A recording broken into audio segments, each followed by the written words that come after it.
So you just got a new camera and maybe a new lens and you don't know how to use it. My name's George, I'm from Sipping Visions, and I'm gonna give you a short tutorial on how to use your camera. So I shoot on Canon, and all of the cameras are gonna have this custom dial on it. And when you first get your camera, always gonna be on this green auto button right here. Now, if you are just shooting for fun and you just wanna use your camera, let the camera do all the settings for you and you could just take your photos, you would leave it in this green mode. And in this quick tutorial, I'm gonna be showing you guys how to shoot in manual mode, the M. So to get started, let's start on shutter speed. Shutter speed is gonna allow for either blurry images or for action shots, and there's a reason for both. So to start off, if you have a high shutter speed, like let's say 1/1250 or above, this is great for action shots like sports, wildlife, like anything moving that you want to freeze in the action. If you have something low, like 1/30 or below, that is going to allow for more blurry images. Now, this is most useful if you wanted to get a long exposure, like if you were getting the sky, or if you wanted to freeze a river and let the water move like it's flowing and have that cool effect. So the next key setting in manual is ISO, and this is pretty much your camera's sensitivity to light. So this is how much your camera thinks it should boost the light up in your pictures or not.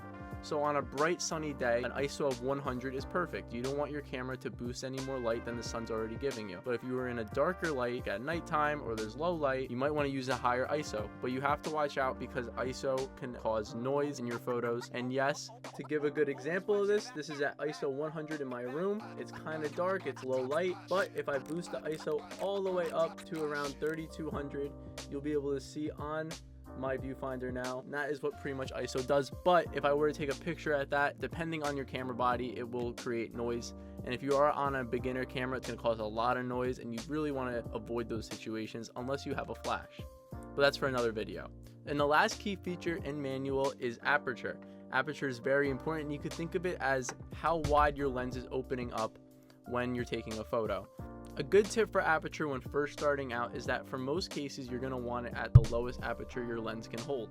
So now this lens is at f2.8. When I'm taking portraits, I like using f2.8, or I usually using f1.8, but that's for a whole nother video describing more in detail on aperture.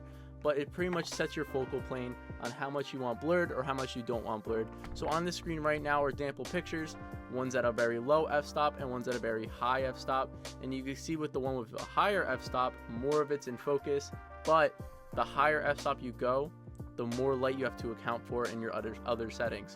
All of these three settings that I mentioned in manual all work together and balance out. So that is why you are taking control of your camera. If you have any more questions or concerns about photography, let me know in the comments below and I'll make a whole video on it.